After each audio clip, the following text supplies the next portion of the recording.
Assalamualaikum warahmatullahi wabarakatuh.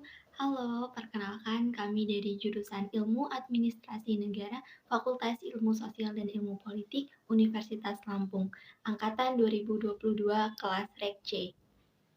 Di sini kami akan membahas tentang dimensi moral dan etika publik. Kami dari kelompok 12 dan ini adalah anggota-anggota kami.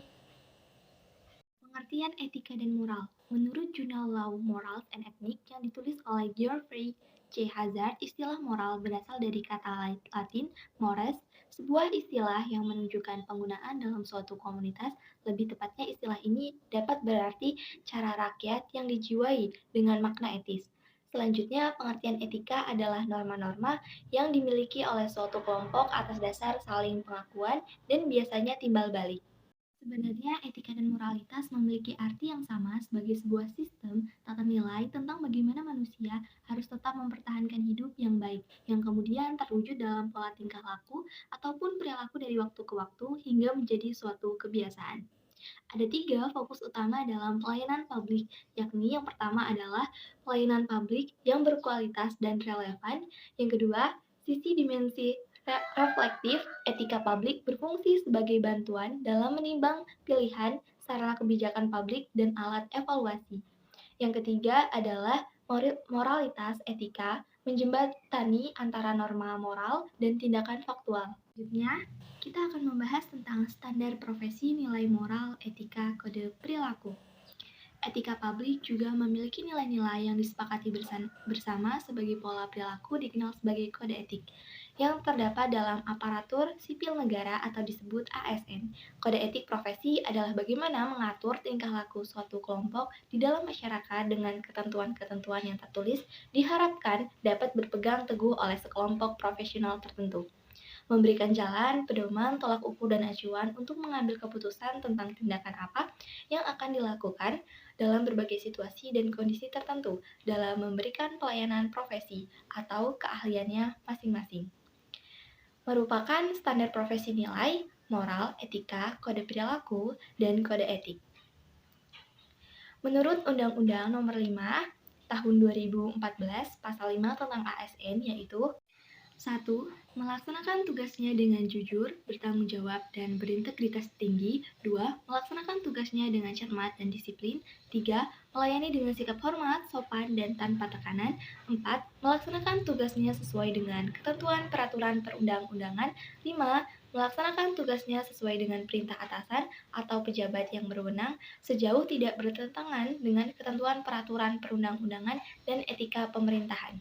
Menjaga kerahasiaan yang menyangkut kebijakan negara. 7. Menggunakan kekayaan dan barang milik negara secara bertanggung jawab, efektif, dan efisien. 8.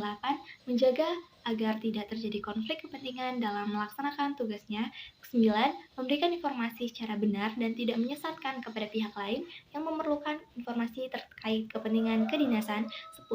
Tidak menyalahgunakan informasi internal negara, tugas, status, kekuasaan, dan jabatannya untuk mendapatkan atau mencari keuntungan atau manfaat bagi diri sendiri atau orang lain. 11. Memegang teguh nilai dasar ASN dan selalu menjaga reputasi dan integritas ASN. 12. Melaksanakan ketentuan peraturan perundang-undangan mengenai disiplin pegawai ASN. Selanjutnya kita akan membahas tentang etika administrasi publik. Dijelaskan kembali arti penting etika administrasi publik secara konkret dijelaskan oleh Ginanjar Kartasasmita dalam Ahmad Husnan Aksa 2010 halaman 128 bahwa masalah etika dalam birokrasi menjadi keprihatinan concern yang sangat besar karena perilaku birokrasi mempengaruhi bukan hanya dirinya tetapi masyarakat banyak. Di samping itu birokrasi bekerja atas dasar kepercayaan karena seorang birokrat bekerja untuk negara dan berarti juga untuk rakyat. Jadi wajar jika rakyat mengharap adanya jaminan bahwa para birokrat yang dibiayai oleh negara harus mengabdi kepada kepentingan umum menurut standar etika yang selaras dengan kedudukannya.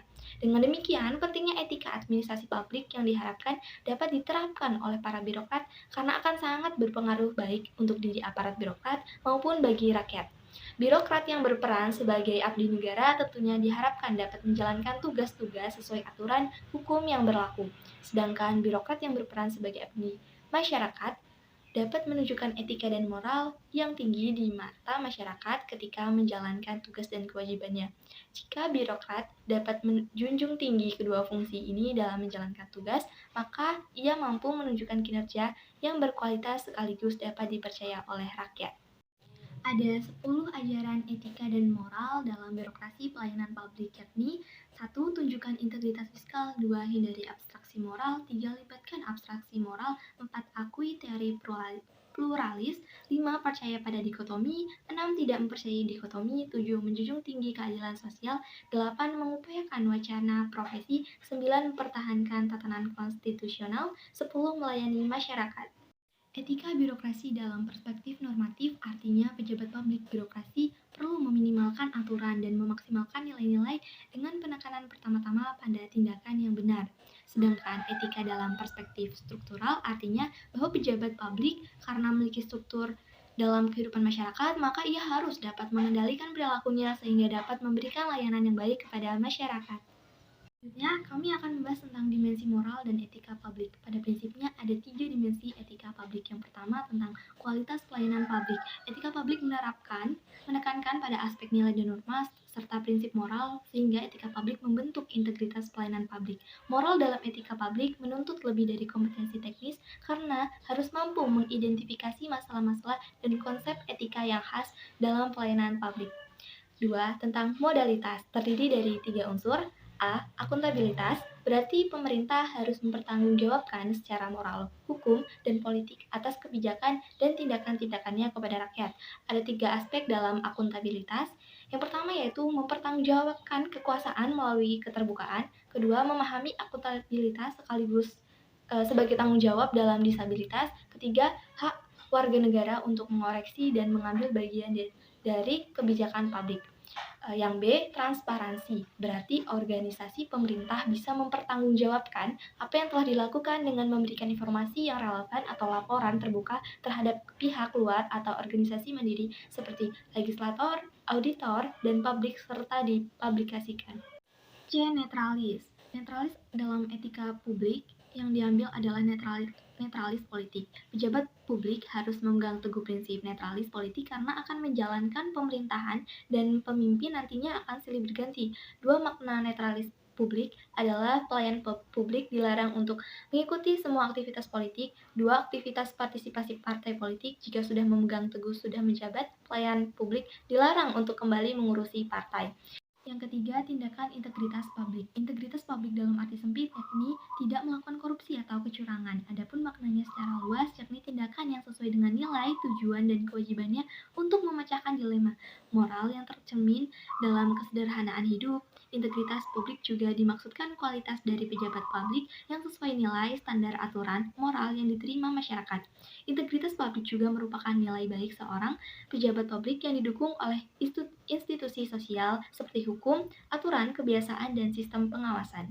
Yang terakhir, kami akan membahas tentang penerapan etika pelayanan publik oleh birokrat. Etika pelayanan publik dapat diidentifikasi sebagai pemberian pelayanan publik yang didasarkan atas rangkaian tuntutan perilaku atau kode etik bagi pemberi layanan yang di dalamnya mengatur hal-hal yang baik yang wajib dilakukan atau sebaliknya, yang tidak wajib dihindari. Dengan demikian, administrasi publik memberikan seperangkat asas etis, ukuran baku, pedoman perilaku, dan kebajikan moral. Maka aparatur birokrat menerapkan etika dan moral tersebut dalam melakukan pelayanan publik. Untuk menilai suatu pelayanan dari birokrat yang dapat dikategorikan berkualitas, dapat ditinjau dari dimensi pelayanan yaitu bukti langsung, tangible, keandalan, reliability, daya tanggap, responsif, jaminan assurance, dan empati atau empati. Sekian dari presentasi kami. Terima kasih. Kami undur diri. Wassalamualaikum warahmatullahi wabarakatuh.